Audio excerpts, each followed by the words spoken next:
Comienza nuestro panel de conversación, Voces del Poder, aquí en CNN Chile Radio, junto a los panelistas de esta jornada, de este lunes. Danilo Herrera, cientista político, socio director de Factor Crítico, está con nosotros. ¿Cómo estás, Danilo? Buenos días. Bienvenido, gracias por estar aquí.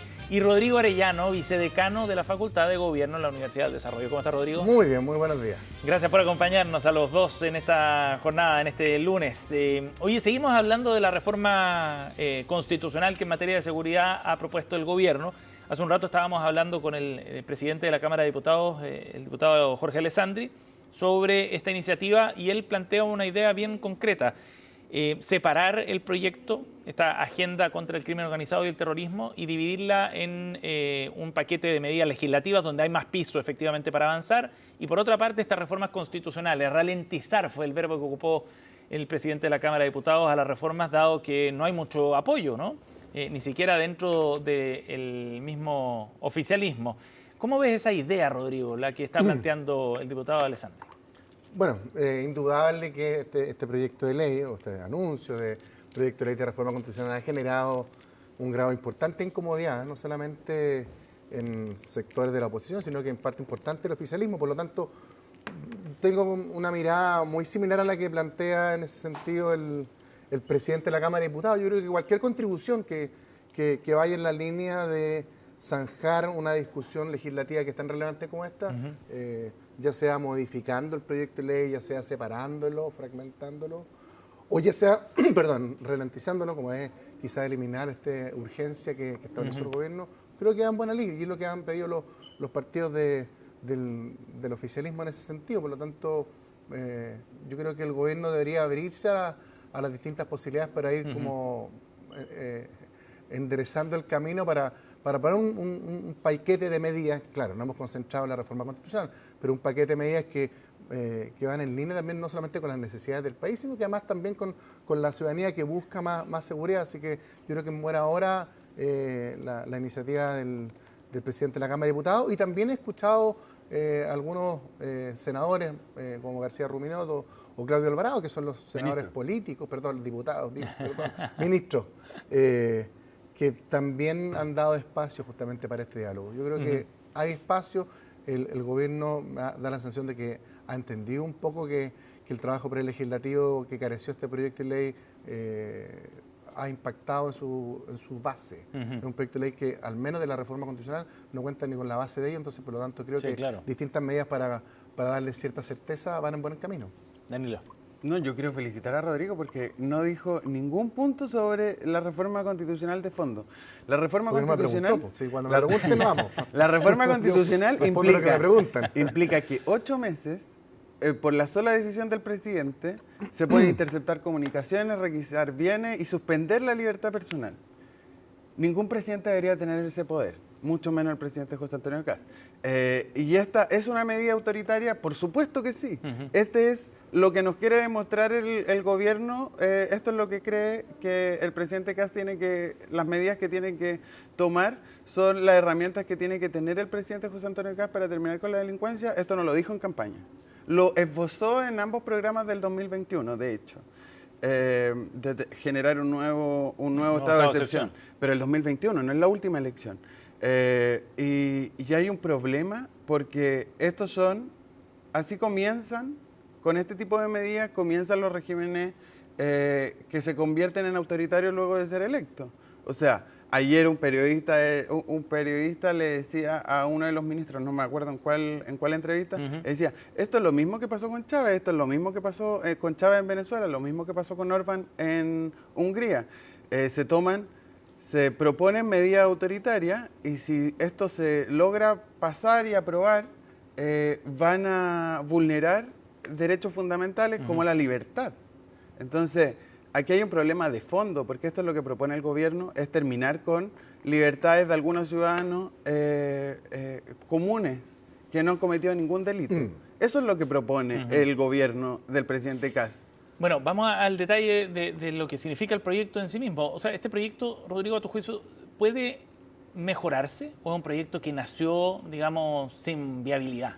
No, indudable, todo proyecto de ley puede mejorarse, todo proyecto de ley. No, pero quiero decir, no si ninguna el duda, asunto pasa por cambio en el margen o es un problema de fondo, a eso voy. A ver, Lo primero, hay como tres discusiones, tres niveles. El primero, ¿es plausible una discusión constitucional en Chile el día de hoy? Yo creo que sí. O sea, las constituciones no son piedra, sino que al revés tienen que ir adecuándose a las circunstancias sociales, políticas que van viviendo el entorno de cada Estado. Y me parece que, al menos en el caso de Chile, en el tema de seguridad y otros más, que no nos vamos a meter en eso, puede haber una discusión en torno a eso. Dos, seguridad es un tema, los estados de excepción, yo también creo que sí. Yo creo que los estados de excepción de Chile, que son 4, están pensados en conflictos, en problemas, en catástrofes del siglo pasado, catástrofes que suceden, no se anticipan los estados de excepción. Por tanto, incluso en eso yo creo que vale una pena una mirada. Hemos visto también como alcaldes de gobernadores regionales, incluso que no son del oficialismo, han pedido estado de excepción tomando medidas restrictivas de libertad y derechos en sus zonas. Nunca por 8 meses. Justamente para, ¿cómo se llama?, para contrarrestar delincuentes, crímenes que los estados de excepción que están actualmente no los previeron en su minuto. Estos son estados de excepción antiguos. Ahora, ¿cómo está planteado el proyecto de ley? A mí también me hace ruido. Me hace ruido el plazo, me hace ruido los controles, y creo que en esos dos sentidos, más allá de algunas libertades que uno puede analizar en virtud, los estados de excepción por esencia restringen libertades, esa es la gracia. Creo que se puede mejorar. 240 días, porque al final del día se renuevan, 120 me parece que son exagerados, me parece que falta control del Congreso en la intervención de las autorizaciones, y yo analizaría también algunas libertades que se restringen, pero es indudable que para enfrentar el crimen organizado podríamos mirar, chequear los estados que están incorporados a la Constitución nuestra y buscar un mecanismo que pueda anticiparse. Los estados de excepción de hoy operan con hechos consumados, y este tiene la virtud, desde mi perspectiva, creo que es sana, de anticiparse quizás también a esa expectativa. Oye, Rodrigo, el senador Luciano Cruzcoque, que decía que este proyecto rayaba en lo iliberal, un presidente de partido de gobierno. ¿Qué te parece esa declaración? Yo tengo una mirada distinta a la de Luciano Cruzcoque. No creo que sea iliberal plantear una discusión al Congreso. Pero es indudable que yo creo que es un proyecto de ley que está pasado quizás en los plazos y en algunas formas. Pero no creo que venga una génesis liberal, sino que más bien creo que es un proyecto que le faltó. Y en eso yo creo que el gobierno, no sé si lo ha dicho con todas sus palabras, pero creo que le faltó lo que se llama el buen trabajo prelegislativo. Porque efectivamente hubiese sido muy distinto haber sentado en la mesa a los presidentes de las bancadas que conforman los partidos cercanos al gobierno y que son parte del gobierno, para haber corregido quizás aquellas diferencias y no partir con la discusión con tu equipo criticándotela, porque eso al final del día no solamente te fragmenta la discusión, sino que además también da pie para que la oposición pueda alinearse en torno a eso. Entonces, sí, claro, ¿qué es lo que ha pasado? Danilo, volviendo a la pregunta original a Rodrigo, ¿este proyecto es modificable, es perfectible o un asunto más de fondo? De nuevo? A ver, yo creo que aquí hay dos trampas. La primera es cuando el gobierno repite que se puede mejorar el proyecto con indicaciones. Lo que no es real en la práctica, porque las indicaciones ingresan después de la aprobación en general. La primera votación que se da en el Senado es una demostración de los senadores de la idea de legislar. ¿Y qué se vota cuando se vota la idea de legislar? Se vota en general el proyecto que ingresó, sin ninguna indicación. Las indicaciones entran después, de hecho, el mismo momento donde se aprueba en general, se abre el periodo de indicaciones, ¿no es cierto? Entonces, hay que el gobierno se va a tener que conseguir 29 votos para restringir libertades, para darle la autorización a que a ti te pinchen el celular solo porque al presidente de turno, José Antonio Kast, cree que es necesario para combatir el crimen organizado. No sé cómo eso puede ayudar a que una comuna, un cuadrante, una cuadra, le pinchen el celular a todas las personas. No tengo certeza por qué eso puede ayudar. Esa es la primera trampa. Las indicaciones vienen después de la aprobación en general. Entonces, lo que hacen los gobiernos cuando presentan una reforma constitucional, un proyecto de ley, este es el camino en el que queremos ir. Y parece que nadie quiere ir con el gobierno, salvo un par de voces que ella pareciera ser, pero parece que nadie quiere ir con el gobierno en esta. Y la segunda trampa es lo que decía Rodrigo, porque aquí el gobierno lo está haciendo muy bien, porque presenta un proyecto de ley que, por supuesto que es iliberal, porque no tiene los controles del resto de los poderes del Estado, porque interrumpe derechos fundamentales. Por supuesto que es liberal, pero no, a mí no me gusta usar esa palabra porque creo que es demasiado pomposa. Pero aquí hay un punto. Rodrigo dice, claro, que se pueden discutir estas cosas. Claro, eso hace el gobierno, correr el cerco. Dice, se pasa a 20 pueblos y cuando estemos discutiendo en la próxima semana, porque esta semana es distrital, cuando estemos discutiendo, oye, pero quizá le pinchamos los celulares a la población solo por venia del presidente, por 30 días o por 15 días, no es tan malo. Y con eso el gobierno ya ganó. Y ese es el problema de este proyecto de ley, de esta reforma constitucional. Oye, Rodrigo, desde el punto de vista de la forma en la que el gobierno está abordando esas críticas sobre si es iliberal o no, ¿cómo evalúas eso? El análisis que hace el gobierno, la respuesta que dio el ministro Alvarado ayer descartando, por supuesto, descarta que esto tenga tintes autoritarios, pero hay una discusión de fondo. ¿A ti te parece que ha sido exagerada ese análisis, esos riesgos que se han visto? Yo creo que el gobierno cometió un riesgo, que es básicamente presentar un proyecto con temas tan complejos sin haberlo sincerado con tu tribuna, con tu equipo, con tus parlamentarios.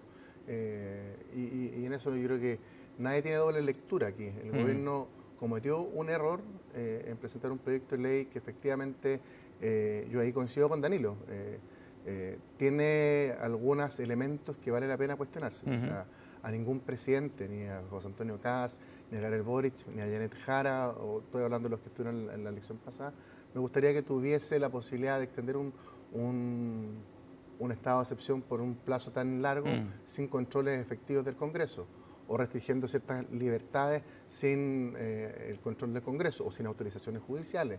Pero yo tengo una mirada más optimista en ese sentido. Todos los proyectos de ley que entran al Congreso son mejorables. Lo que no puede hacer el Congreso, desde mi perspectiva, es restringirse a la discusión.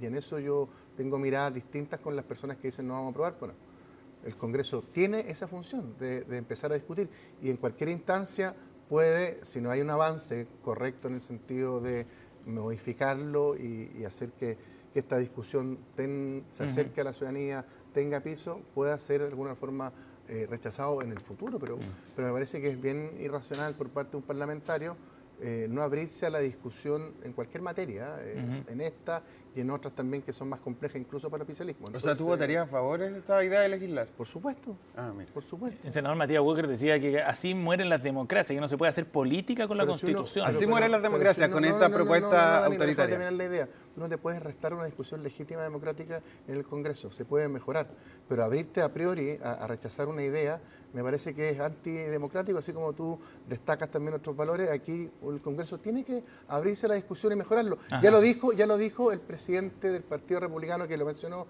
Danilo. Dijo, este proyecto hay un acuerdo con el senador Longton, tengo entendido, lo vamos a corregir, vamos a volver al borrador oficial que hablaba de 30 días con autorización del Congreso. Eso es un avance muy importante. Y la otra línea es ver las libertades que se van a restringir y los mecanismos, cómo se van a restringir. Pero creo que esa discusión tiene que darse, y el lugar donde tiene que darse es en el Congreso. Yo estoy de acuerdo con esto, la discusión se da en general.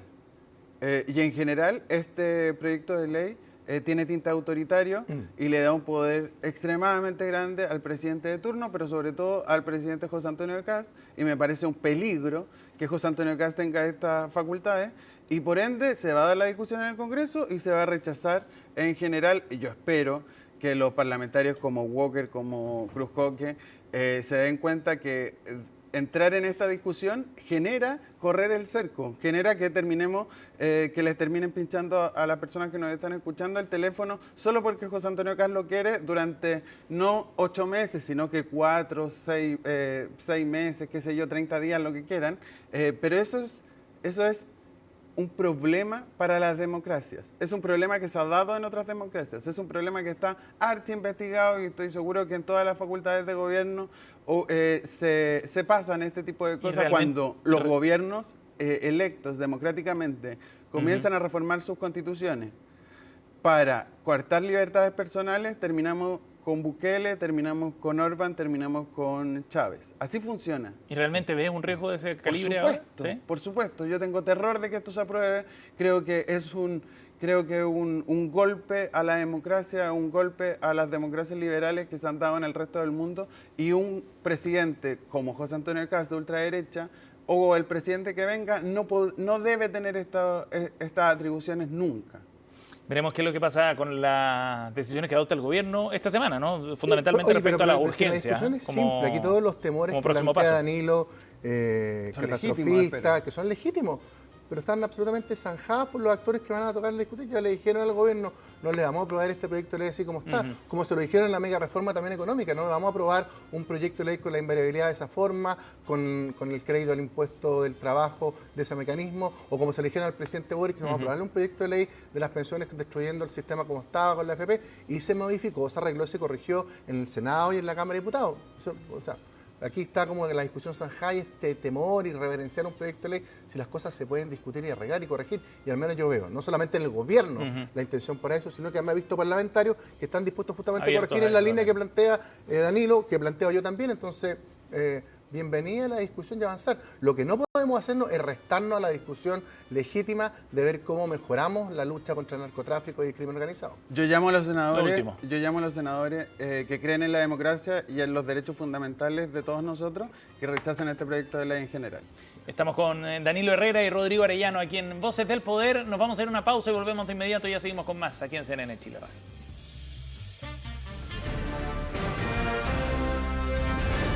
Hacemos una pausa y ya regresamos con CNN Chile Radio, AM.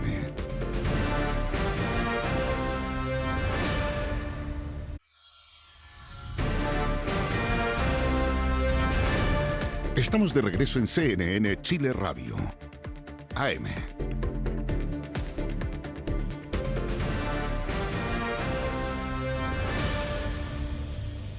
Ya estamos de vuelta, seguimos aquí en CNN Chile Radio junto a nuestros panelistas Rodrigo Arellano y Danilo Herrera, que están con nosotros esta mañana. Oye, el fin de semana, este domingo, los alcaldes de Providencia, Jaime Belolio, y de Maipú, Tomás Bodanovich, publicaron una carta en el diario El Mercurio donde hacen una propuesta bien interesante y que ha dado que hablar sobre 7 acuerdos nacionales para cambiar de alguna manera la agenda política, con una mirada más de largo plazo, salir de la coyuntura y poner el foco en asuntos que son más relevantes y con una mirada, como decíamos, hacia los próximos 30 años, así lo plantean. Reforma del sistema político, empleo público, primera infancia y vejez, entre otras cosas. Pero lo más llamativo quizás es la señal, ¿no?, que se da entre dos alcaldes de signo político bien distinto. Ellos enfatizan, de hecho, en esa diferencia al comienzo de su carta, pero tienen una mirada conjunta. ¿Qué te parece el ejercicio que están haciendo los alcaldes Bodanovich y Belolio, Danilo? A ver, yo valoro el gesto, creo que es un diagnóstico en el que muy pocos se pueden sentir afuera. Son 7 temas relevantes para el país y que deberíamos estar pensando en cambios y en acuerdos al respecto de eso.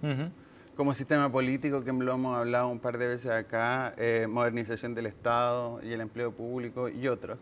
Me parece razonable. Creo que al mismo tiempo no tienen estos temas, no están presentes en la discusión pública y eso puede traer, y eso creo que puede ser beneficioso para la misma discusión porque se pueden llegar a acuerdos razonables en cada uno de estos puntos. Igual yo creo que esto es un problema para el gobierno, porque levantar dos personas que piensan más o menos diferentes, que piensan diferente, que votaron por candidatos diferentes en la presidencial pasada, terminen llegando a este diagnóstico común, me parece una buena noticia y una mala noticia para el gobierno, porque recordemos que el Partido Republicano no ha llegado nunca, desde su fundación, a un acuerdo con alguien diferente a ellos mismos. Entonces, creo que va a ser difícil, más bien desafiante para el gobierno recoger este tipo de propuestas de diagnóstico y avanzar hacia allá. Creo que igual, para ser también crítico con esta carta, este documento, tiene mucho de diagnóstico y que podemos estar todos de acuerdo, yo creo. Y hay poco de propuesta. Cuando se propongan cómo hay que cambiar el sistema político, cómo hay que cambiar el empleo público, ahí vamos a entrar en una discusión y en un debate razonable y legítimo, pero me parece una puerta de entrada razonable para entrar a este debate de estos 7 puntos.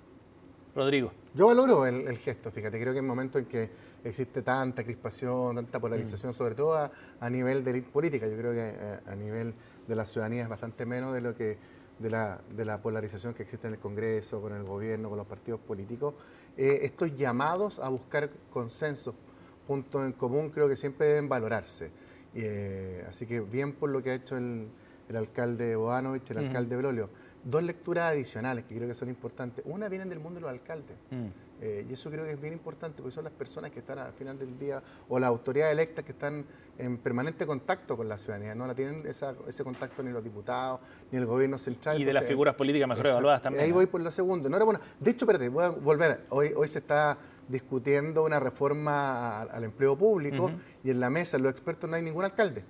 Y si hay alguien que administra empleados públicos y tiene problemas justamente por darle eficiencia, son los alcaldes. Entonces, justamente hoy además sale el alcalde Belolio con la alcaldesa Baun solicitando al gobierno incorporar al alcalde justamente a esta mesa. A la mesa, Ojalá que le hagan caso también, porque creo que es un punto relevante. Y lo segundo, ¿quiénes son? Estamos hablando probablemente después del presidente Boric, el líder más importante de la centroizquierda, el alcalde mejor evaluado en las distintas mediciones, y un alcalde también como Jaime Belolio, que es indudable el liderazgo que tiene en su sector, también está dentro de los top 5, los top 3 mejores figuras políticas evaluadas, lo que además hable un escenario también, seamos un poquito más minuciosos de dos liderazgos bien potentes para enfrentar cualquier desafío futuro. No sé si le gustará mucho a Boric el liderazgo, el protagonismo de Bodanovich, o a otro liderazgo, a otra gente del oficialismo el liderazgo de Jaime Belolio, pero es indudable que esta puesta en escena de dos alcaldes que se pongan de acuerdo en mínimos comunes, en 7 puntos comunes, ojalá que haya más todavía. ¿Estás diciendo que son candidatos presidenciales? No, he dicho que son liderazgos para observar. Oye, ahora, es muy importante. ¿Hay agua en la piscina para algo como lo que están proponiendo? ¿No? Con esta idea, la idea central es como evitar que se resetee el sistema cada 4 años, ¿no? Que se resetee el sistema en términos de la discusión, de las prioridades, etcétera. ¿Hay agua en la piscina para esto? No hay tanta, pero yo creo que hay. ¿Ya? No creo que tenga la piscina llena, pero sí, por lo menos, yo lo que recogí, la impresión de lo que vi el día de ayer, es que es un llamado a atención. Y ese llamado a atención lo vi que fue recogido por gran parte de la clase política. Lo importante es ver cómo se materializa esto y, como dice Danilo, efectivamente, cuál es la segunda bajada, cuáles son las propuestas que son capaces de ponerse de acuerdo estas dos figuras y también sensibilizarlas con la clase política, a ver cómo podemos avanzar. Yo creo que en los tiempos de hoy, con esta fragmentación, con esta polarización, es más difícil llegar a acuerdos, pero no lo veo imposible y creo que esto es un buen avance en esa línea. Ojalá esto se amplíe a otros sectores,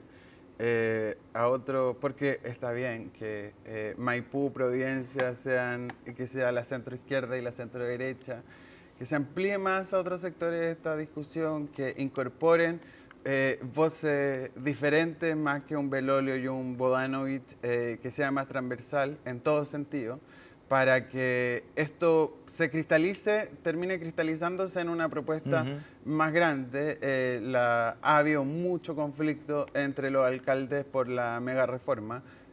Yo supongo que este podría ser un barniz de calma, claro, para que esto sea más amplio que dos figuras presidenciales, como decía Rodrigo.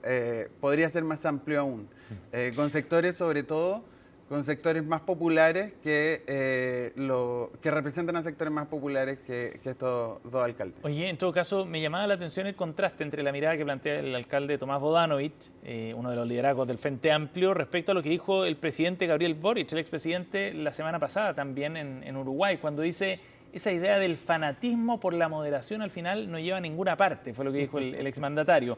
Voy a darle el párrafo completo para el contexto, pero esta inercia que existe, dice, respecto de las izquierdas, de que la única solución cuando se pierde es la moderación, en el entendido como bajar las banderas en las cuales creemos, yo creo que es equivocado. Pero me parece que hay un contraste, porque inevitablemente si Tomás Bodanovich está planteando en una carta junto a un adversario político una propuesta común, eso implica inherente cierta moderación respecto a tus expectativas y a tus planteamientos. No renunciar a ellas, pero al menos sí decir: mira, construyamos algo en conjunto. Sí, ¿No hay un contraste ahí? No estoy de acuerdo. Creo que la moderación, no implica dejar banderas de lado. El gobierno no se, entre comillas, moderó el gobierno del presidente Boric, al generar una reforma de pensiones, donde se llegó a acuerdo y le mejoró las pensiones a todos los pensionados, a los actuales pensionados y a los futuros pensionados les mejoró las pensiones. No se moderó al construir una alianza público-privado con el litio. Pero claro, no hay una moderación si es que tu objetivo era terminar con las AFP y después sacar una reforma que le fortalece y le entrega 3 puntos más de cotización a las AFP. ¿No es eso moderación? Es que yo creo que la palabra moderación, yo no estoy de acuerdo con el presidente si es que cree que llegar a acuerdo es moderación. Llegar a acuerdo, o sea, tú tienes un objetivo, tu bandera era mejorar las pensiones. Tenías distintos caminos. El Frente Amplio y el Partido Comunista en el programa del presidente Boric escribieron una fórmula. No estaban los votos para esa fórmula. Se llega a otra fórmula donde sí estaban los votos y se mejoraron las pensiones de todos los jubilados de Chile. Me parece una buena noticia para Chile. No sé si eso es moderación. La bandera de mejorar las pensiones de todo Chile nunca se soltó.